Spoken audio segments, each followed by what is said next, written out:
Hey everybody, this is Jeff Veale, the business guru, coming to you from downtown Manila in the Philippines. And we're back with 15 minutes of fame. And if you want your 15 minutes of fame, why not reach out and tell the world about your story? Think about it, guys. A TV commercial is going to set you back about $30,000. 10 radio spots are going to set you back between $3,000 and $5,000. You can come on 15 minutes of fame where we'll talk all about you, your journey, how you got started, where you are now, how you can help people, how people can contact you. And we'll put that across Quora, Reddit, Instagram, LinkedIn, Facebook, YouTube, with all your social media links at it, and make you even more famous than what you are already. Just like our awesome next guest, who has got a great story to tell us all about. Our next guest is a gentleman called by the name of Dean Hall from Portland, Oregon. And Dean's a therapist, a coach, a speaker, an author, and he'll tell you this one story in a minute, a world record-setting extreme distance swimmer. His business name is the 𝐌𝐢𝐭𝐡 Way. He's been in the health and fitness industry for just a few years now, coming on 35. Brief description of his business: he helps people resolve mental and health issues, trauma, enhance their health and well-being through outdoor adventure. Isn't it fun to get outdoors like we used to when we were kids, guys? Key achievements or projects: first person in history to swim the entire length of the Willamette River in Oregon while an active cancer patient. First person in history to swim the entire length of Ireland's longest river for a good cause, a charity cause, the River Shannon. He's a therapist, a coach for 35 years, in which he's conducted over 60,000, that's 60, guys, 60,000 face-to-face 1-hour sessions. Author of The 𝐷𝐢𝐿𝐴, From Death to Life on Oregon's Longest River, 11 years experience in daily cold plunging. Imagine that, guys. Imagine hopping in a big tub of ice every morning for 11 years. How awesome would that be? Personal motto philosophy: everything is a miracle. Interesting fact about himself: he did his first world record swim. Listen to this, guy. His first world record swim at the age of 54, having never been on a swim team or won a swim race. And later on, guys, I'm going to put all his contact details all over social media so you can reach out to this awesome gentleman. And guys, a virtual cup of coffee, it's all it takes. You never know what he might know that you need to know. So it's my great pleasure this morning to welcome to the show Mr. Dean Hall. Good morning, Dean. How are you, sir? Good morning, Jeff. I'm doing really well. Thank you for having me on your show. No, you're most welcome. Let's get the show underway. Tell us about your journey and what inspired you to pursue your career path those 35 years ago. Yeah, I was a public school teacher first, and the stress and the heartache and the trauma I saw not only in my students, but in the other teachers and the parents made me want to become a therapist and a coach, just go one level deeper. Awesome. Awesome. And tell me, what's been the most challenging aspect of your work, and how have you overcome that over the years? Yeah, the most challenging aspect of my work, I think, for 10 years, I was an expert and specialized in sexual trauma. And day in and day out, hearing the most horrible rape and molestation stories. I think that's why I got cancer the first time, because I didn't realize how much secondhand trauma I was incurring myself. Wow, very interesting, huh? Tell us about the important moment in your career that changed the direction in which you were going. I guess it was when you were the school teacher and you saw all the trauma and everything around you. Right. Yeah. That was most of it. Yeah. And at that time, I was living in my wife's small Midwestern town, 4 miles from the Oklahoma border. And these were kids and people I was intimately acquainted with and living with, so to speak, because the town only had 12,000 in it. It was fairly remote, so everyone knew everyone. And I wanted to do something more than just teach them history. I wanted to make sure they had a good life. So that's what made me switch. But the big switch really came unexpectedly when my wife died of cancer 15 days for our 30th anniversary. Wow. In 2010. That was just unbelievably traumatic for me, and it changed everything. Yeah, no doubt. What about your own journey? When were you diagnosed with cancer? I was diagnosed first in just 4 days before Christmas in 2006 Hmm. with leukemia. And the first time I was diagnosed, they only gave me 4 to 6 weeks to live because I had a features of both chronic and acute leukemia, and they'd never Oh, seen it. And it was escalating so fast that it was about going off the charts. And they said if it doesn't shift to one or the other, they didn't know what to do. Luckily, it did shift to chronic leukemia, which bought me more time. yeah. And I was very, very sick for about a year, but by 2008, 2009, I was doing very, very well again, and had bounced back, felt like I'd learned a lot of lessons about life, really wasn't looking back at all. But then when my wife died, the bereavement, the grief from that was so overwhelming. I think it just blasted, as we know now, Yeah. just totally took a toll on my own immune system. And within a year, I had leukemia again, and this time it brought Awesome. with it Wow. lymphoma. Yeah, Yeah, what a story. Yeah, you're a walking miracle, my friend. I Tell me, really am. in your opinion, what are the key qualities and skills that you believe have, apart, obviously your determination, which have contributed to your success over all these years? Yeah, I think it's mostly the willingness to go ahead and continue even when things are going wrong, rather than Very give up. important. I find a way around, through, around, over, under, any way I can. One of my favorite I like it. quotes is by the founder of Patagonia, 𝐷𝐿𝐴. He says, "It's not an adventure till something goes wrong." That's right. And my life kind of speaks to that. Yeah, I say it's all good till someone punches you in the face. Yeah, exactly. The old Yeah, Mike Tyson quote. That's yeah, perfect. that's the one. Tell me, you're obviously highly motivated. How do you stay motivated and continue to innovate in your field? What's Yeah, your I don't secrets? believe in motivation. I think Right, motivation's like a hothouse flower. It's got to have the perfect environment. conditions in order to be there. I just believe in learning how you follow through, and mostly it's just by concentrating not on the big picture, but what is the next step? Knowing where you're going to go, but always asking yourself, what's the next step? Even if something, and maybe especially when something goes wrong. And one of the things I've found over my years in the field, Jeff, and then in my own life, is that we might not know what the next three steps are, but I've never once in all my years had anybody not know what the next step was. I'll That's ask right. them, what's the next step? They quickly know. And I Yeah. think that's highly underutilized in our lives and in our world today. Interesting. Like a game of chess, isn't it? You should be two or three moves ahead. You Right. know. And people try to be, and I see what they attempt to do is play chess with life. Yes. Well, the universe is like a supercomputer, way better. You're never going to outsmart it, so you better just think about that next step. Yeah, Right. Make very. life simple. I like it. It's very interesting what you're saying. Very interesting. Tell me, let's discuss a recent project or achievement. You've done quite a bit in in your career. What's a recent project or something or achievement you're particularly proud of?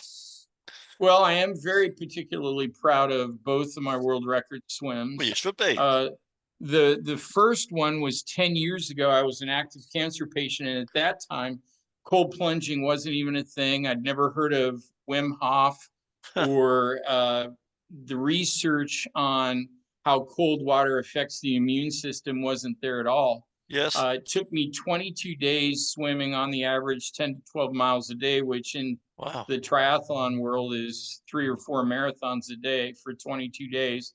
And the water was 40 degrees Fahrenheit.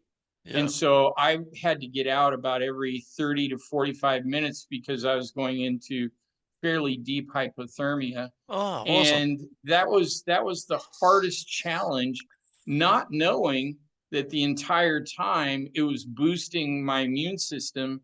The first blood test I took after that, my leukemia was gone Wow. Bloody amazing, huh? without chemo or radiation. That's what an amazing story. Tell me, what advice would you give someone to inspire them to follow in your footsteps? What would you be telling a younger version of yourself?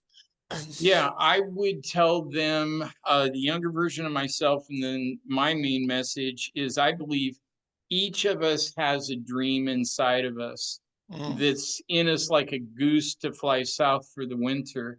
And your dream is not my dream, but when you follow your dream, as I did, then I met the people I needed to meet. I did the things I needed to do, and not only was I healed emotionally, but healed physically.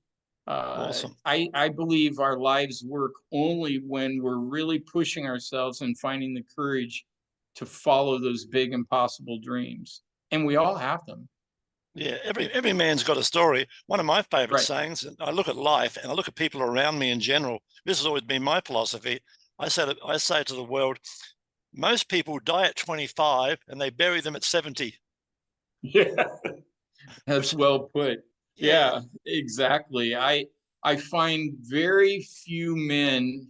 I don't know how old you are, but I'm about to turn 65. yeah, And I believe that we're more a part of nature than separate from it.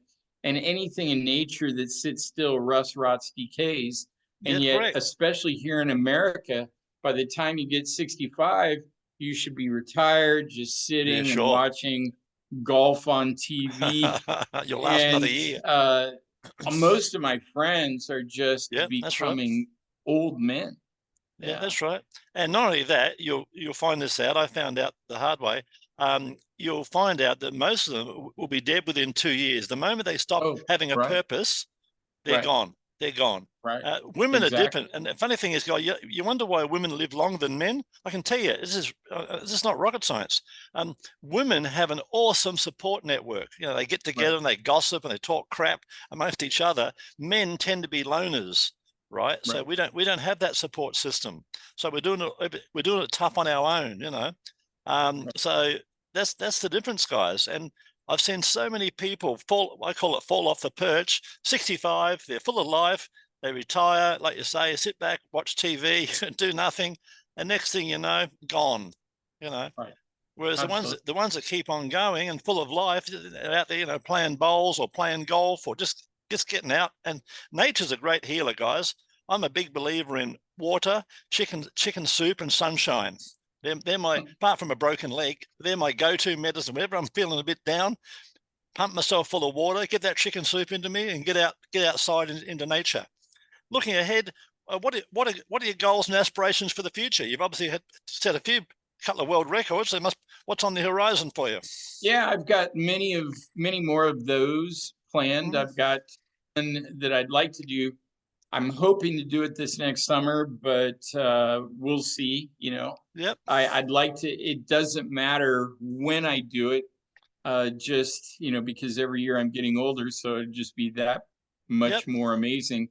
But I hope to swim one of the longest rivers in the world, and be a guy supposedly has done it, but he didn't keep records, he didn't keep stats, he can't tell you when he was where. And so Yep. that's like me saying I beat Michael Jordan at basketball, but I can't tell you when I did it or what the score was. And so I hope to be the first documented person to swim that river. I'm looking in Europe again. Awesome. I Wow. would like to swim some of their longest rivers over there, and to keep showing that just because the numbers keep climbing, if you push yourself physically, mentally, spiritually, That's right. relationally, Like a rubber band, uh, like a yeah, rubber band, isn't it? You can bounce back like a rubber band. Stretch it. exactly. Absolutely. Tell Right. me, I'm interested in your journeys. A lot of them for charity, that type of thing. Do you take Mhm. you have a small support team with you, and they come along Yeah. and pick you up Most down the most of the river, so time to it's speak? my family. Right? Yeah. One of the greatest things that happened in that first swim is I had six guide boaters, six kayakers, because you need a kayaker in the water on a river because you can see about 10 yards ahead of you and about a quarter of a mile, but danger is always about 30 to 50 yards ahead of you. Yes. So you need somebody in a boat, not only warning, The other boaters, people. Yep. but helping you pick the line, because in the river I was in, we've got huge trees that come down in the water and create log jams, or what they Right. call strainers, where you could get caught underneath Wow. their limbs. And so it was fairly dangerous in some portions. And so I had to have somebody always pick the line. Well, 2 months before I was going to do this, 4 out of 6 of my boaters dropped out. Oh, shit. And Big help. I was talking to my dad about it, and at the time he was 79, and he has run most of the world's major marathons. He's climbed every mountain on the West Coast. He was quite an adventurer. And he said, well, I got an idea. And I said, what's that? He said, I'll do it. And I'm like, Dad, you're 79. No problem. Dad, you've never been in a kayak. I'll learn. And so awesome. I can see where the spirit comes from now. Yeah, yeah. We developed a pretty strong team that was mostly family. Yes. And then when I went over to Ireland, I just gotten remarried, and I took my new wife over there, and then my daughter was my guide boater. And she was 21 at the time, and led me all the way down the Shannon. So it was quite an adventure for us. Man, that's exciting stuff. Did you write a book on any of this yet? Yes, the book on the Willamette swim, the one that healed my leukemia, is called The 𝐷𝐢𝐿𝐴. Right. Okay. Lovely. Yeah, we did mention it earlier. Right. So, and where can people get that book? I suppose on Amazon or local bookshops? It's on Amazon. Interesting. That's the easiest place to get it. Yeah. All right. Well, you've told us a bit about you. We know a bit about you now. But tell us, before we wrap this up, tell us a fun fact that you think most people don't know. A fun fact that most people don't know. Gosh. I was married to a very conservative Baptist for 30 years, and didn't have, because she was such a Oklahoma Baptist, I didn't have one drop of alcohol, not even a sip of beer, from 1979 to 2 years after she died. Right. Yeah, for 30, you sound like you counted the days. 33 years. No, it's just, it would have bothered her, and it didn't matter to me. But that's an odd fact I don't think I've ever told anyone. No, that's an interesting one. And guys, like anything in life, it's a habit. I mean, if you don't pick that first beer up, you can go through your whole life and not have a beer. I mean, I didn't have my first beer, and I was a bit of a street kid. I didn't have my first beer till 25, and when I had, I didn't even like it. But funny enough, you have it, and then you adapt. And now I'm a 2 beer man. Like, 2's enough. I don't need any more than 2. But quite frankly, I could probably go without the 2. I find water's a bit boring. That's all. Yeah. The only thing is, I got plied over in Ireland with so much Guinness that it was funny. I was very fit when I started the swim, and every day you could just see my wetsuit grow. By the end of that swim, I looked like the Michelin Man. You didn't swim. They tell me the last half you floated. I floated down it, right? Yeah. Awesome. You've been an awesome guest, Dean. Thank you very much for being on the show. And guys, if you also want 15 minutes of fame and come and tell your amazing story, just like Dean, and we've done hundreds of these guys, they're all on YouTube. So come in and like, subscribe, have a look around. There's some awesome people there, guys, and they've all got a lesson to tell you, just like you've got a lesson inside of you. But reach out to these people, have a chat. And Dean's obviously into health and wellness. So if you're not feeling on top of the world, we're going to have a yarn to him, talk to him about these cold plunge baths, and maybe get into the great outdoors and get some advice. Do you consult online, by the way, Dean, apart from your practice? I'm coaching with people around the world right now, and starting November 5th, I'm running my first challenge. It's Fire Up Your Passion, one cold plunge at a time. One of the things I found is, if you learn how to follow through in cold plunging, it relates and boosts your ability to follow through in your passion. Other things, yeah. And the secret of success, guys, I'm an old man. I'm 75, actually. Are you really? Yeah, I am. The secret of life, guys, I'll tell you the secret. Two parts. It's a 2-part series. Turn up and turn up and turn up with integrity. It's really that simple, guys. Turn up and turn up with integrity. Thanks very much for being on the show today, Dean. Thanks for having me, Jeff. It's been a delight. Awesome.